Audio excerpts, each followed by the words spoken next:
Hi hi. இன்னைக்கு டாஸ்க்ல வந்து பார்த்தா ராஜா ராணியை தவிர்த்து மத்தவங்க எல்லாருமே கொஞ்சம் கொஞ்சம் நல்லா தான் ஆக்ட் பண்ணாங்க.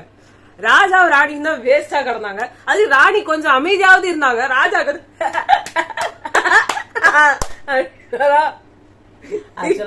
எனக்கு அப்படியே வந்து தெய்வ திருமகள் மாதிரி எனக்கு ஃபீல் ஆச்சு. அவர் நிறைய இடத்துல பண்றதுலாம் எல்லாம் பண்ணும்போது அது வந்துட்டு நீலா மாதிரி இருந்தது. ஏங்க சாக்லேட் ஃபேக்டரி ஏன் நல்லாதான் பண்ணுங்க. உங்களுக்கு அங்க எதுவுமே இல்லாம ஒரு கேரக்டர் பண்றோம் வர மாட்டேங்குது. என்ன பண்றோம்? அங்க நல்ல கேரக்டரே இல்லாம ஒரு தண்ட கேரக்டர் ஸ்கூல்ல கொடுத்தாங்க. அது நீங்க சூப்பரா பண்ணீங்க. நீங்க இவ்ளோ பெரிய கேரக்டரை கொடுத்துக்கிறாங்க. வந்து ஆக்சன் பண்ணா போதும். இங்க டைலாக் எல்லாம் பேச சொல்றாங்க. எனக்கு வந்து தப்பா வளர்றேன் நானு. ஒருத்தருக்கு கூட வீர வணக்கம், வெற்றி வணக்கம். உடல் மண்ணுக்கு உயிர் என்னமோ வளர்றாரு. ஐயோ முடியல. இந்த இது பாய்ஸ் டீம்ல வந்து பாத்தீங்கன்னா அதாவது ஏற்றத்தாழ்வே இல்ல. சூப்பரா பண்ணாரு. அதுக்கப்புறமா சொதப்பிட்டாரு. அதுக்கப்புறம் என்னமோ பண்ணிட்டு உட்காந்துட்டு இருக்காரு. அவங்க தெரியாமலே போயிட்டாங்க. இப்ப எப்படி தெரியுமா, ஸ்டார்டிங்ல ஜாக்கலின் சத்யா அவங்களோட இது செம்மையா இருந்தது. முத்துக்குமரன் சூப்பரா இருந்தது. வர்ஷினி வர்ஷினி எல்லாம் பயங்கரமா இருந்தாங்க. அப்புறம் ஆளே காணும். Total close. ஏன்னா அங்க ஒண்ணுமே நடக்கல. அவங்களுக்கு இவ்வளவு பெரிய மண்ணை குத்து வேலை செய்யட்டாங்க. இதுல இன்னொன்னு வந்து என்னதுன்னா, தீபக் ஓட கேரக்டர் தளபதி. சரி, அவரு ஸ்கிரீன் ஸ்பேஸ் எடுத்துக்கிறாருன்னா கூட ஓகே. அவர் ஸ்கிரீன் ஸ்பேஸ் எடுத்துக்கிறாரா? அவர் தான் அவர் வந்து ஒழுங்கா கூட பேசல. பட் மத்தவங்க நக்கல்லாம் அடிச்சிட்டு இருந்தாரு. சரி ஓகே, நீங்க தளபதி நக்கல் பேச்செல்லாம் இருக்கும். அந்த சைடு மஞ்சரி செம்ம. ஓய்யோ, இந்த எல்லார விட தமிழ் அந்த ஒரு கம்பீரம் எல்லாமே செமையா இருந்தது. அந்த இது சொல்லுவாங்கல்ல, அந்த என்ன சொல்றது, தமிழர் மறை அந்த வீரம், அது அப்படியே அந்த என்ன சொல்றது, அந்த நிக்கிறது, அந்த போஸ்டர், அந்த கம்பீரம். ஒரு வேலு நாச்சியார வந்து கண்ணுல காமிச்சிட்டு போயிட்டாங்க. இத்தனைக்கும் அவங்க ராணி அப்படியே காட்டுறியா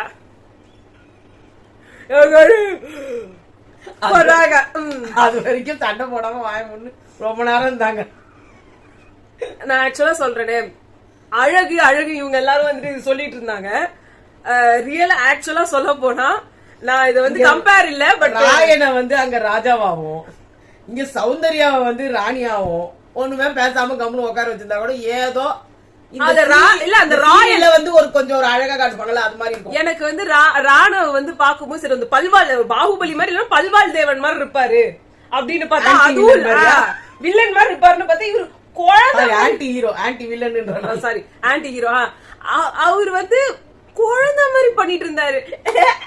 என்ன பண்ணும்போதுதான் எனக்கு என்ன பண்றதுனே தெரியல. நீங்க ராஜா கம்பீரமா இருக்கணும். கம்பீரம்ன்றது போய் உடம்பு அவ்வளவு பெருசிருக்குது. அத பாத்துட்டு எல்லாரும் ஓ இவர் பயங்கர சூப்பரா பண்ணதுக்கு பயங்கர. ராயன் வந்து அட்லீஸ்ட் ராயலாவது இருக்கணும். இப்ப சாட்சி நாங்க உட்கார்ந்துட்டு செஞ்சிட்டீங்களா, செய்து விட்டீர்களா, பசிக்குது, இதுக்காக உங்களை ராணியா உட்கார வச்சிருக்காங்க.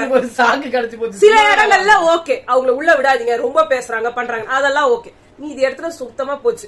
சௌந்தர்யா பணியால என்னதான் பண்ணணுமோ கரெக்டா பண்ணாங்க. ஆனா இன் கான்ட்ரரி அந்த பக்கம் ஜெஃப்ரி அவர் படியால் இல்ல, அவர் தான் ராஜா மாதிரி பண்ணிட்டு இருந்தாரு. அவரை இறக்கி விட்டு இவங்க ராஜா. நான் சொல்லவா ஏன்னு, அவங்க கதைப்படி ஜனங்கள்ல இருந்து ஒருத்தர் தான் ராஜா. அப்ப எங்க வீட்டுக்காரர் தானே அங்க வந்து ராஜாவா இருக்கிறாரு. அப்ப நானும் தான் ராஜா. தம்பியா இருப்பாரோ? இருக்கலாம். எங்க வீட்டு பையன் அங்க உட்கார வசிக்கின்னு அந்த மாதிரிதான் இருந்துச்சு. என்ன தாடி நீ கழிறீங்க? நான் உங்களுக்கெல்லாம் பணியாள் இல்ல. பணியாளுன்றவரு எங்க போனாலும் பணியாள் தான். சௌந்தர்யா வாயே திறக்கல. அதுதான் பணியாள். பணியாள் வந்து எல்லாத்தையும் கேட்டுப்பாங்க. ராணி எதா சொன்னாலும் கேட்டுப்பாங்க. அவங்களுக்காக வந்து உளவு பாக்குறது எல்லாமே பண்ணுவாங்க. அவரு போய் உளவு பார்த்ததெல்லாம் கரெக்ட். வாக்கியானம் பேசுறாரு பாரு. அவங்க வந்து மூஜாக்கிஞ்சாங்க, நம்மளுக்கு மூச்சு வலின்றாங்க, என்னென்னமோ வாய்க்கு வந்ததெல்லாம். ஒரு பணியாளு ராஜா முன்னிலையில வாயை திறக்க முடியாது. நிக்கவே மாட்டாங்க, பின்னாடிதான் நிப்பாங்க. நீங்க எல்லாம் விசிறின்னு இருக்கணும் ராஜாவுக்கு. அவங்க பாத்தனா சௌந்தர்யா சைட்ல தானே நின்னுட்டு இருக்காங்க. நீங்க என்ன ஃப்ரண்ட்ல வந்துட்டு இப்படி அந்த இந்த படத்துல எல்லாம். நான் சொல்லவா, தீபக் வந்து தளபதி ஒண்ணுமே டம்மி பீஸ் ஆக்கி பணியாளர் பேசி என்ன தெரியுமா சொல்லிட்டாரு அவரு, நாங்கெல்லாம் சரி சமமா பழகுவோம். உங்களை எங்க ஊர்ல எல்லாம் நாங்க அவரு நீங்க மேல ஏத்தல, நீங்க கீழே இறங்கிட்டீங்க. அங்க விஷாலையும் சேர்த்துட்டு வந்துட்டு அவரு குக்குங்க, ஒரு சமையல்காரர். ஐயோ அவர் பண்ண அலப்பற இருக்குது. ஐயோ தாங்கவே முடியல. அவருக்கு இவனாவது அந்த ஜெஃப்ரியாவது ஏதோ கொஞ்சம் ட்ரை பண்ணி கொஞ்சமாவது பேசலாம். அவருக்கு அதுவும் வரல. நாங்க அப்படித்தான் பண்ணுவோம், நீங்க என்ன செய்வீங்க மடாம் மடாம் அந்த டோன் எல்லாருக்கும் இன்ஃபார்ம் செய்யுங்க. எல்லாம் எல்லாம் வந்து குக்கிங் பண்றதுக்கு நாங்க குக்கிங்க ராஜாக்கு ராணிக்கு சமையல் செய்யணுங்க. அதை விட நம்ம ஸ்டார்ட் பண்ணும்போது ஒரு மாதிரி பண்ணி கடைசியில சொதப்பிடுவாருன்ற மாதிரி ரஞ்சித் என்னமோ ஸ்டார்டிங்ல ஏதோ பண்ணி இருந்தாரு. அது கூட இல்ல, அங்க போய் மூளை இருக்க உட்காந்து நிறுத்துறேன். அதுக்கப்புறம் என்ன பண்ணாரு, எல்லாருக்கும் அங்க வந்து கைவினை பொருட்கள் செய்ய சொன்னாங்க. கைவினை பொருட்கள் செய்ய சொன்னா அவருக்கு கையால தான் அவரால் எதுவும் செய்ய முடியாது. அவர் வேணா டீ வேணா போட்டு கொடுப்பாரு. முதல்ல எத்தோட கையை தூக்கிட்டாரு. அதுக்கப்புறம் சிவகுமார் வந்து நீங்க போறீங்கன்னா போங்க அப்படின்னாரு. இல்ல நீங்க போறதுதான் நீங்க போங்க, நான் எனக்கு நீங்க தான் கையை தூக்குனீங்க. நான் கையை தூக்குனா தப்பு, நீங்க போயிட்டோம். ஏன்னா அவருக்கு தெரியும் அவரால் ஒண்ணும் கொடுக்க முடியாது. நல்லாவே இல்ல, எனக்கு சுத்தமா பிடிக்கவே இல்ல. இதுல யார் வின் பண்ண, சும்மா இந்த தண்டகர்மா அந்த டாஸ்க்ல எல்லாம் வின் பண்றவங்க எல்லாம் அரி முதல் படி இரண்டாவது எல்லாம் என்னமோ விக்ரமாதித்தன் கதையில அந்த வேளால வந்து நீ முதல் படி ஜெயிச்சிட்டீங்க. இன்னொரு கதை சொல்றேன், அந்த கதையை கரெக்டா கேட்டு ஆன்சர் பண்றியா? ஆன்சர் த क्वेश्चन, கரெக்டா ஆன்சர் பண்றியா? இல்ல அதுல விக்ரமாதித்தன் யாருன்னா நம்ம வந்து இவரு தீபக் வந்து விக்ரமாதித்தன், அவர் முதுல ஏறிற வேதாள யாருன்னா நம்ம ஜெஃப்ரி. ரெண்டு பேரும் பொருத்தமா இருக்கிறாங்க. இவங்க ரெண்டு பேர் தான் அங்க ஆட்சியே பண்றாங்க. நான் கேக்குறேன், இது வந்து ஒரு ஒரு என்ன சொல்ற அரசாட்சி, இது ஒரு பெரிய ஒரு இது எவ்வளவு பேர் அரசாங்கம், ஓகேவா? அது ஒரு அரசாங்கம், இது ஒரு அரசாங்கம். நீங்க என்ன சொல்ல வரீங்க? அந்த அரசாங்கம் தான் யாரும் திருடி வச்சு நாங்க வச்சுப்போம். நாங்க திருடி வச்சு இது எப்படி தெரியுமா இருக்குது? சீப்ப திருடி வச்சுக்கிட்டா கல்யாணம் நின்றோன்ற மாதிரி. அப்படி இல்ல, அவ்வளவும் பண்ணிட்டு லாஸ்டா பிக் பாஸ் சொல்லிட்டாரு நீங்க இரண்டு படிகளை. அது ஏன் தெரியுமா? நாமினேஷன் ஃப்ரீ பாஸ் ஜெயிச்சது ஒரு டாஸ்க், அதனால ஃபர்ஸ்ட் படி. இதெல்லாம் அந்த செய்வினை பொருட்கள்ல நல்லா இருந்ததுன்னு சொல்லி ரெண்டாவது படி. சூனிய வச்ச மாதிரி சூனியக்கார பொம்மை செய்வாங்க. அத வேற நம்ம கைவினையில வந்து சிறந்தவன் முத்துக்குமார், அதுலயும் நான் தான் தரேன்.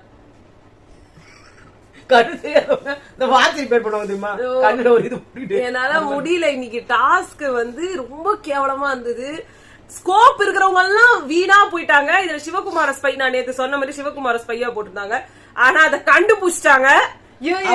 இல்லன்றாரு இவரு, இன்னும் டியூப் லைட் ஆகுறாரு. என்னத்த பண்றது? சாச்சனாவே சொல்லிட்டாங்க. இங்க இருந்து இவங்களோட இது அது பேர் என்ன, செங்கோல வந்து குச்சி இல்ல, குச்சி இல்ல, நான் வந்து குச்சி, அதுலதான் பிரச்சனையே வந்து குச்சின்னு வந்து. இப்போ நான் என்ன கேக்குறேன், நீங்க எல்லாம் அப்படியே தமிழ் புலவர்களா? என்னன்னவோ வளர்றீங்க, வாய்க்கு வந்த வார்த்தையில. ஐயோ தீபக் இருக்கிற இங்க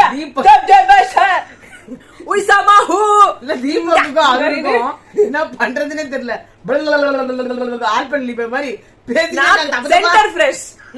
நாட்டியம் ஆட செய்யுமே, அதான் அவங்க.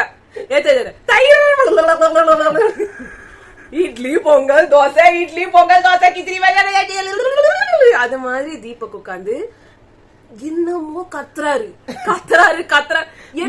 கோட்டை அவுத்து வச்சுட்டு வந்துட்டாரு. அதோட இவரை பார்த்தா வேற மாதிரி வேலைக்கார மாதிரியே இருக்கிறாரு. காலைல வேற மாதிரி இருந்தாருன்னு நினைச்சிருந்தா கொஞ்சம் அவுத்து வச்சுட்டு இவர் பணியாளோட பணியாளா இருக்காரு. அதெல்லாம் தெரியுமா, நீ போய் வெளில போய் பண்ணு அப்படின்ட்டு கொஞ்சம். ஐயோ நம்ம ராஜா இல்ல, ராஜா உங்களுக்கு பத்தி நான் சொல்லிவிட்டேன், உங்களுக்கு ஓகே தானே? சொரணை இல்லாத ராஜா. அந்த பக்கம் சாச்சனாட்ட எல்லாத்தையும் இத்தனைக்கும் கேட்டு கேட்டு பண்றாங்க. நான் சொல்றேன், பவித்ரா செம்மையா இருந்தாங்க அவங்க ரோல்ல. அவங்க தமிழும் நல்லா, அங்கங்க அவங்க விட்டாங்க, கோட்டை விட்டாங்க சில வேர்ட்ஸ் எல்லாம். பட் நல்லா இருந்தா கூட எல்லாருக்கும் உள்ளதுதான். அங்க யாரும் வந்து பர்ஃபெக்ட் கிடையாது, யாருக்கும் அங்க தமிழும் வராது, அது ஓகே. ஆனா அதுல வந்துட்டு இந்த ஜெஃப்ரி வந்து அசிங்கமா பேசிக்கிட்டு அவருக்கு ஒழுங்கா தானே பண்ணிட்டு இருக்காரு. ஒழுங்கா பண்ணது ஒரு ஃப்ளோல போய் நேத்து கூட ஒழுங்கா பண்ணாரு, இன்னைக்கு கொஞ்சம் ஒழுங்கா தான் பண்ணிட்டு இருந்தாரு. கொஞ்ச நேரம் அவரோட புத்தியை காமிச்சுக்கிட்டு எங்க பக்கத்து வீட்டு ராணிக்கிறாங்களே, அவங்களுக்கு எதுவுமே தெரியாது, வாய் தாங்க இது, ஒன்னுமே பிரயோஜனம் கிடையாது. இந்த லெவலுக்கு அடியா என்னாடி இது அந்த லட்சணத்துல போய் அது என்னமோ அது ஒரு அரசவை மாதிரியே இல்ல, அது என்னமோ வேற ரேஞ்சுக்கு போயிடுச்சு. பக்கத்து வீட்டு ராணிக்கு வாயி, பக்கத்து வீட்டு ராணிக்கு கண்ணு தெரியல. அப்புறமா அவங்களுக்கு ராஜாக்கு அறிவே இல்லாத மாதிரி அங்க உட்கார்ந்து நிக்கிறாரு. அவர் சொல்றாரு மக்களாலாம் மக்கள் செல்வன் சொல்லிட்டு சிரிச்சிட்டாங்க அவங்களே. அவங்களுக்கு மக்கள் செல்வன் அப்படின்ட்டு ஐயோ, ஏன்னா அவர் வெளியே சாயந்தரம் சனிக்கிழமை வந்துட்டு எனக்கு குத்த பட்டத்தையே கேவலப்படுத்துறீங்களா, எல்லாம் பட்டத்தை திருப்பி குத்துறாங்கன்றதால நானும் குத்துருவேன்னு நினைச்சீங்களா அப்படின்னு அவருக்கு நானே கஷ்டப்பட்டு வாங்கிருக்க தெரியுமா, நம்ம சாத்தனா மாதிரி. அத பவித்ரா வேற நடுல அந்த புறம் அந்தரங்கம் அப்புறம் செல்லுங்க. இல்ல அவங்க அந்தரங்கத்தில் தான் வச்சிருப்பாங்க. நானே சௌந்தர்யா தூங்கும் இடத்தை கூறுகிறீர்களா? ஆமா, அதுக்கு நல்ல வார்த்தை உள்ளது. அந்தரங்கம் கிடையாது, அது ஒரு நல்ல வார்த்தை இருக்கும். நாங்க மஞ்சூரி அப்புறமா அந்த சைடு போயிட்டு அவங்க கிட்ட அந்த புறத்தில் வந்ததுக்கு ஓ கரெக்டா அந்த புறம் அப்படின்ற மாதிரி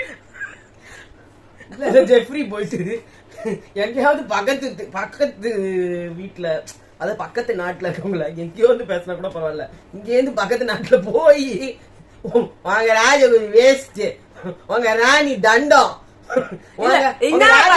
தரையிலே தேடினுங்கிறாங்க, ஏதாவது காட்சி போட்டாங்களா? நாங்க சாதாரணமா ஜெஃப்ரிய சொன்னாலே ஒரு கீழ்நிலை மக்கள் வந்திருக்காரு, அவரை நீங்க கிண்டல் பண்ண கூடாது, அவரை கேலி பண்ண கூடாதுன்றீங்களே.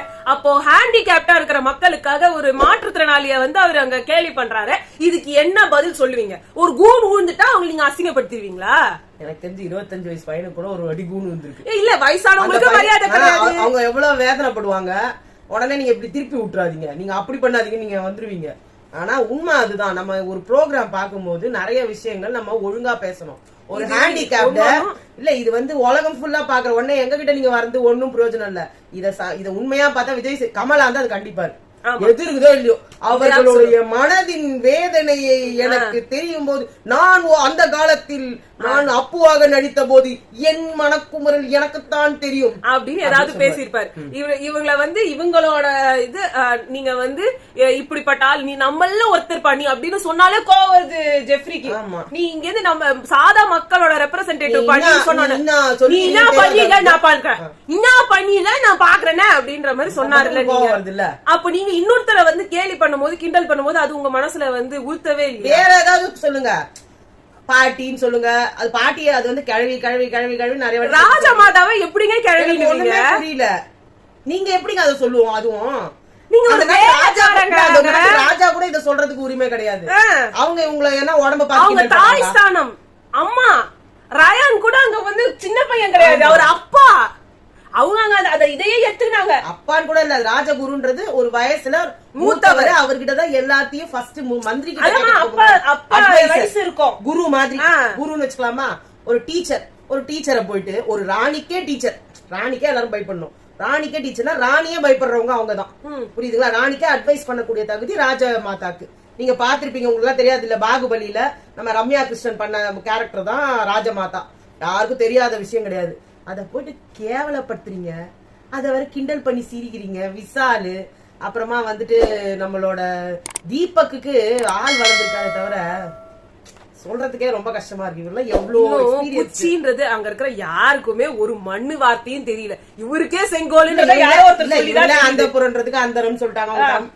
தெரியும் நிறைய அவங்களுக்கு சௌந்தர்யாக்கு சாதாரண தமிழ் வார்த்தை ஓ அப்படின்றவங்க அவங்க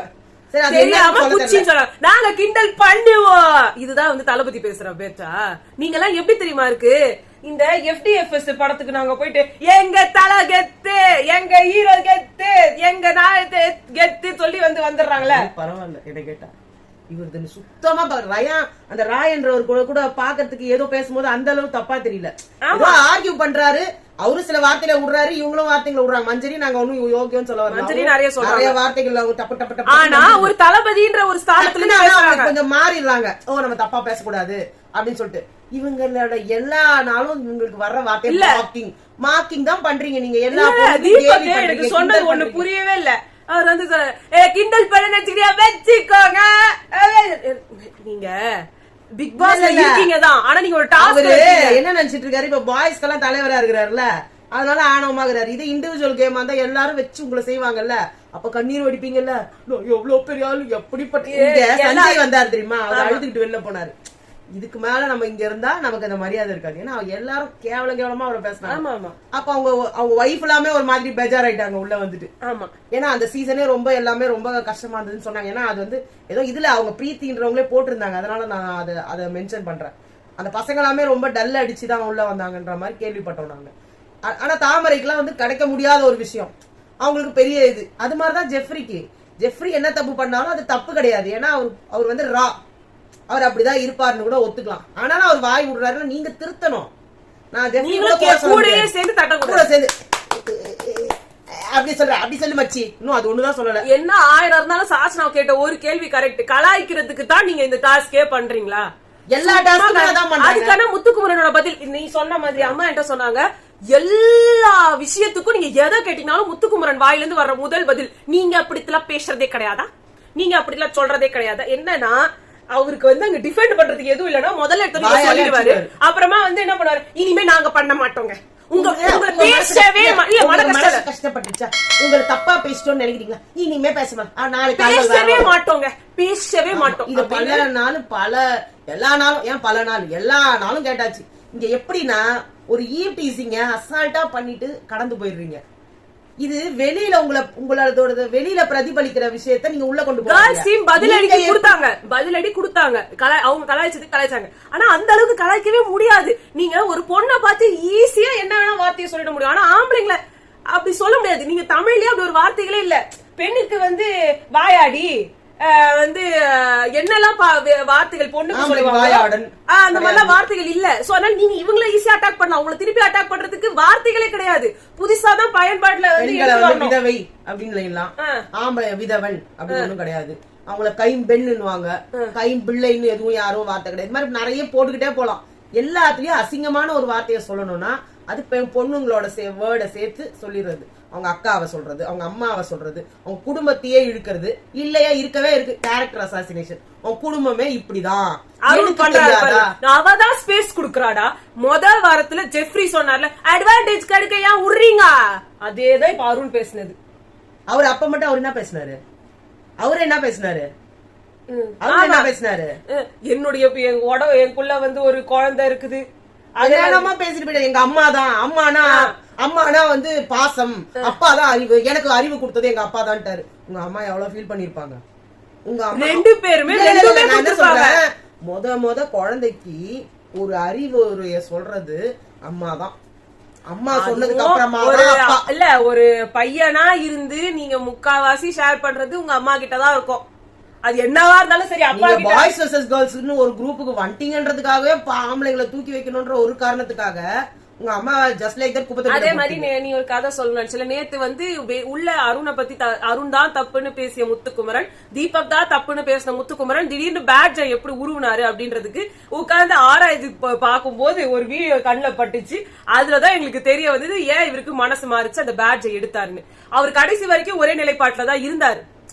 அருண் தான் தப்புன்னு, அந்த பேட்ஜ் உருவிட்ட அப்புறமும் அருண் தான் தப்பு, தீபக் தான் தப்புன்றதுல இருந்தாரு. அவர் மனதளவுல நல்லா அவருக்கு புரிஞ்சிருந்தது. அவர் நேர்மையா ஆடணும்னு நினைச்சாலும் ரொம்ப அறிவாளி நிறைந்த அறிவுகள் வந்து வெளில வந்து பீச்சு அடிக்கிற ஒரு கும்பலுக்கு வந்து அவர் ஒருத்தர் தான் வந்து மவுத் பீஸா இருக்கிறதுனால அவங்களோட தயவு இவருக்கு தேவை இருப்பதால அந்த இதுல வந்து இருக்கிற ஒரு ரொம்ப மேதாவி நம்ம தீபக் இருக்கிறாருல்ல, ஒரு வார்த்தை கேட்டாரு நம்ம முத்துக்குமரனை. என்ன தெரியுமா, உனக்கு மஞ்சரியை எவ்வளவு நாளா தெரியும் முத்து? கொஞ்ச நாளா தெரியும். அப்படி தெரியலையே, நீ பேசுறத பார்த்தா உனக்கு அவங்கள ரொம்ப வருஷமா தெரியும் பாரு இருக்கு. நீ எங்களெல்லாம் விட்டு கொடுத்துட்டு அந்த பொண்ணை வந்து பேசுறேன்னா அவனுக்கு ரொம்ப முக்கியமான பொண்ணு மாதிரில தெரியுது. ரொம்ப வருஷமா பழகி உனக்கு ரொம்ப தெரிஞ்ச பொண்ணு மாதிரி தெரியுது அப்படின்னு சொன்னதனால இவங்களோட நம்பிக்கையை திருப்பி பெறணுன்றதுக்காக அந்த பேட்ச் அவுத்தாரு முத்துக்குமரன். இதுல எவ்வளவு ஒரு கீழ்த்தரமான என்ன சொல்றது, இன்னும் என்னெல்லாம் வார்த்தைகள் உங்களுக்கு தெரியுமோ அதெல்லாம் போட்டுக்கோங்க. ஒரு முறையில அவர் எடுத்ததுல எந்த தப்பும் கிடையாது. ஏதோ ஒண்ணு சொல்லிதான் எடுக்கணும். ஆனா நீங்க உள்ள அதிமேதாவி மாதிரி நீங்க உண்மையாவே பேசுனீங்க, புரியுதா? நிஜமாவே ஒரு பொண்ணை வந்து அவரு நீங்க மாப் தான் பண்ணீங்க. ஏன்னா அவர் முத நாளும் மாப் தான் பண்ணாரு. அவர் கிண்டல் கேலி தான் பண்ணிட்டு இருக்காரு. என்னமோ அருணுக்கு பெரிய உலகமாக அறிவா தான் தான். தீபக் நீங்க வெளியில வரும்போது தீபக் நீங்க நிறைய அனுபவிப்பீங்க. தீபக் நீங்க பண்ற ஒவ்வொரு விஷயமும் இந்த பாய்ஸ் வெர்சஸ் கேர்ள்ஸ் கான்செப்டையே நாங்க இங்க நிறைய பேர் தப்புன்னு சொல்லிட்டு இருக்கிற நேரத்துல அதுல தீயில எண்ணெய ஊத்துற மாதிரி நீங்க பண்ற சில விஷயங்கள்லாம் இருக்கு பாருங்க. நார்மலாவே நீங்க வெளியில வந்தீங்கன்னு வச்சுக்கோங்களேன், இது வரைக்கும் உங்களுக்கு இருந்த எல்லாருமே மரியாதை வேற. சொல்றாங்க. இல்ல, நானே சொல்றேனே, தீபக்ன்ற ஒரு ஆங்கர் எனக்கு ரொம்ப பிடிக்கும். ஏன்னா என் சைல்ட்ஹுட்ல பார்த்த ஆங்கர் அவங்க. டிடி, தீபக் எனக்கு ரொம்ப பிடிச்ச 2 பேர். இப்ப டிடி வந்து இந்த ஃபீல்டுலயே இல்லாம நவுந்துட்டாங்க, எப்பயா ஒரு தடவை தான் வராங்களே. அதுல நடுவுல இருந்தது தீபக். இப்ப அவரு மேல இந்த மரியாதை டோட்டல் டேமேஜ் ஆகி க்ளோஸ் ஆகி சமாதி ஆயிடுச்சு. ஆனா நல்லதுதான், நீங்க உங்க எல்லாரையும் கிரேட் நினைச்சிட்டு இருக்காங்கல்ல சில பேர், உங்களோட உண்மை நிலை தெரியறதுக்கு நீங்க மாதிரி உள்ள வந்து உங்களோட கேவலமான முகத்தை நீங்க காமிச்சீங்கன்னா தான் இந்த உலகத்துல, அதுவும் இந்த டிவி பர்சனாலிட்டிஸ்ல பாக்குற அந்த 1 மணி நேரத்துல வர்ற ஆட்கள் அவ்வளவு நல்லவங்க இல்லன்றத எல்லாரும் புரிய வச்சிருவாங்க. எல்லாருமே நிரூபிச்சுட்டாங்க. அந்த லிஸ்ட்ல நீங்களும் சேர்ந்துட்டீங்க, ரொம்ப நன்றி. ஏன்னா சைல்ட்ஹுட் எல்லாம் சொல்றாங்க, எங்க காலத்துல இருந்த ஆங்கர்ஸ், எங்க காலத்துல இருந்த ஆக்டர்ஸ் எல்லாருமே இப்படித்தான். அது நீங்க நிரூபிச்சதுல ரொம்ப ரொம்ப நன்றி. வரைக்கும் தான் எல்லாருமே யோக்கியம். அப்புறமா இந்த டாஸ்கை ஏன் பாதியில நிறுத்தினாங்க? அருணுக்கு மட்டும் இல்ல, அருணுக்கு மட்டும் முத நாள் அந்த கேப் வந்தது 5 ஸ்ட்ரிங்கோட, அதுவும் பாதி நாள் கழிச்சு 6 நாள் தான் அவர் அதை போட்டுட்டு இருந்தாரு. அந்த நாள் அன்னைக்கு யாருமே எடுக்கல, அன்சிதா சான்ஸ் இருந்தும் எடுக்கல. அதோட ஒரு கடைசி நாள் ஃப்ரைடே அன்னைக்கு தான் வந்து போட்டாரு. அதுதான் 2 எடுக்க முடியாதா? அன்சிதா நினைச்சிருந்தா எடுக்க முடியாதா? சௌந்தர்யாவை பேசுற போது உட்கார வச்சது முத்துக்குமரன் இல்ல. நீங்க மத்த 3 நாளும் ஒரு விபியா தான் இருந்தாரே தவிர்த்து கேப்டனாவே இல்ல. இவங்க யாருக்குமே அந்த கேப்ப கூட அவர் போடவே இல்ல. அவர் போட முடியாது, அது கேரக்டர்னால இல்ல. அங்க அதுதான் அவங்க சொன்னாங்க. அப்பையும் அவர் போடாம இருந்தது தப்புதான், அப்பையும் தான் போட்டிருக்கணும் அவரு. அப்படி பார்த்தா மஞ்சரி இப்பயும் தானே பேட்ஜ குத்திக்கிட்டு இருக்கணும். பேட்ஜுக்கு சொல்லலடா, அது கேப்ன்றது வேற. அவருக்கு எல்லாமே போட்டுதாமா இருக்கணும் எப்பயுமே. அது கேரக்டர்னு வரும்போது போட முடியாது. விபின்ற கேரக்டர்ல அவர் இருந்ததுனால அவர் அதை போடல. அந்த டைம்ல அவர் எந்த ஒரு தப்பையுமே நீங்க சொல்ல முடியாது. ஏன்னா சொன்னா விபின்ற கேரக்டர் தான் சொல்லுமே தெரியுமா, தவிர கேப்டன் நீங்க எதுவுமே சொல்ல முடியாது. அதனால அப்படியே போச்சா. அப்போ இந்த இடத்துல மஞ்சரிக்கு அந்த மாதிரியான ஒரு சான்ஸ் ஏன் கொடுக்கல? 5-3 ஆக்குனீங்க. இப்ப இன்னும் பாதி நைட் எல்லாம் விட்டீங்கன்னா அவங்க நைட் எல்லாம் வந்து ஒரு பேட்ச் புடுங்கிறதுக்காகவா? உங்க ஸ்டாண்டர்ட்ஸ் ரொம்ப நல்லா இருக்குங்க. அருண் மாதிரி ஒரு கேரக்டர் காப்பாத்தணும்ன்றதுக்காக மஞ்சரி மாதிரி ஒரு கேரக்டர் தீர்த்து கட்டணும்னு நினைக்கிறீங்க. அது ரொம்ப கேவலமா இருக்குது. உங்களுக்கு பொண்ணுங்களை நினைச்சாதான் வந்து தொக்கா. எனக்கு புரியவே இல்ல. ராஜா ராணி டாஸ்க் போன வாட்டில அந்த சீசன் 6ல வந்து நைட் எல்லாம் நடக்கும். நைட் எல்லாம் திருடுவாங்க. அத திருடாம பாத்துக்கிறதுக்காக அங்க ஒரு கலை நிகழ்ச்சி நடத்துற மாதிரி பண்ணி எல்லாரையும் உட்கார வச்சு ஃபுல்லா அவங்களை எல்லாரையும் வேக்கப்ல வச்சிருந்தவர் நம்ம ஏடிகே அவரையும் தப்பா சொல்லிட்டேனா. அவர் வந்து நான் உட்காந்து எல்லாமே பண்ணிட்டு இருந்தாரு. நிறைய பெர்ஃபார்மன்ஸ் எல்லாம் விதவிதமான பாட்டு எல்லாம் பாடிட்டு இருந்தாரு. எல்லாரும் அதை பண்ணிட்டு இருந்தாங்க. நைட் அண்ட் டே அப்படிதான் நடந்தது. ஆனா இந்த வாட்டி அப்ப அந்த ரூமே கூட பாத்தீங்கன்னா ராஜா ராணி ரூம் மாதிரியே ஆக்கி வச்சிருந்தாங்க. அந்த இடத்துல அவங்களை கேட்காம உள்ள போக கூடாது யாருமே. அவங்க 2 பேர் மட்டும் தான் அங்க இருக்கலாம். இது எனக்கு பிடிக்கலங்க. இது நல்லாவே இல்ல. இது சரிப்பட்டே வராது. இன்னொன்னு, இந்த டாஸ்க வந்து இந்த மாதிரி பாதியில நிறுத்தி வச்சிருந்தேன். இப்ப ராணவும் சாச்சனாவும் வந்துட்டு இந்த டீம் கிட்ட இருந்து திருநெல் எல்லாத்தையும் வந்துட்டு ராணவ் சாச்சனாட்ட குடுத்தாரு. சாச்சனா வந்து இது அந்த இது செங்கோலையும் வாழையும் வந்து திருப்பி குடுத்துட்டாங்க. இது நல்லா இல்ல, எனக்கு பிடிக்கல. இதுதான் வந்து நடந்திருக்கு. நீங்க நினைச்சா ஒண்ணு ஆரம்பிச்சுக்கிறீங்க, நீங்க நினைச்சா பாதியில நிறுத்திக்கிறீங்க. அப்ப அந்த கேர்ள்ஸ் அந்த ஹாஸ்டல்ல மட்டும் ஏன் பண்ணீங்க? அதான் ஸ்கூல் இதோட முடிஞ்சிச்சு, நாளைக்கு மறுபடியும் ஸ்கூல் திறக்கும்னு சொல்ல வேண்டியது. அதை மட்டும் ரெசிடென்சியல் ஸ்கூல்னு போட்டுக்கிட்டீங்க. அப்ப அரசாங்கம் வந்து ஒரு நாடுன்றது நாடு இருந்துகிட்டே தான் இருக்கும். ராணிக்கு ஒரு தனி பெட். அவங்க கேப்டனா இருந்தா அந்த பக்கம் போகணும் வரணும். சரிங்களா? இப்ப இவங்களா இருந்தா போக முடியாது. இதுலயும் ஒரு சிக்கல்கள். நீங்க அப்பயும் தலைமையில இருக்கீங்கன்றீங்க, அவருமா போகவும் கூடாதுன்றீங்க. ஒண்ணுமே புரியல. நீங்க போன டாஸ்க் மாதிரி மஞ்சரியோட 3 பேட்ச் எடுத்துடணும். அவ்வளவுதான். எடுத்து அவங்க வந்து தலைவர் இல்ல அப்படின்னு உங்களுக்கு சொல்லணும். அதுக்கு வேற அவங்க யோசிச்சுட்டு இருக்காங்க. அடுத்து ஒருவேளை நம்மளோட விஷால் ஆக்கிடுவாங்களோ. அதுதான் அவங்க பிளான் பண்ணி அவங்க சொல்லி பாய்ஸ்ல இருந்து ஒருத்தர் ஆக்கிடுவாங்க. ஏன்னா அவங்க 2 பேரும் தானே சண்டை போட்டாங்க. என்னது இது கேவலமா இருக்கு. இனிமே இப்படிதான் கேவலமா போகணும், ஒண்ணுமே பண்ண முடியாது. ஒரு டீமே மாறினா கூட நாங்க இப்படிதான் இருப்போம் அப்படின்னா ஒண்ணும் செய்ய முடியாது. இதுதான் வந்து இன்னியோட ரிவ்யூ. நாங்க நாளைக்கு சந்திக்கிறோம். பாய்.